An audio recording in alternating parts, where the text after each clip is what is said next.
এত বেশি মানে কষ্ট, একটা জাস্ট 5 মিনিটের একটা ভিডিও বা 2 মিনিটের একটা ভিডিওর পিছনে অলমোস্ট 2-3 ঘন্টা চলে যায়।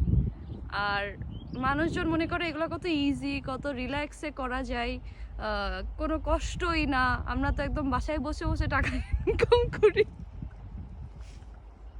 বাট সিরিয়াসলি যে কোনো কাজের পিছনে প্রত্যেকটা মানুষেরই অনেক বেশি কষ্ট থাকে, অনেক বেশি অবদান থাকে, এবং একটা একটা সুন্দর পারফেক্ট ভিডিও আর একটা পারফেক্ট পিকচারের পিছনে অনেক কিছু থাকে, অনেক মানুষ থাকে। এখানে যে 2জন বডিগার্ড আছে, তারপরে হচ্ছে ক্যামেরাম্যান আছে, সব মিলায় বলতে গেলে অনেক কষ্ট ভাই। কখনো কারো কাজ নিয়ে ছোট করতে নাই, এটাই মেন কথা। আমি বলতে পারতেছি না আপনার তাকানোর ঠেলাই। একটা কথা কতি গেলাম তো আমার মুখটাই আগের থেকে অফ করে দিল। আরে ভিডিওটা অফ করেন, দেখ স্টোরেজ ফুল হয়ে যাচ্ছে কিন্তু।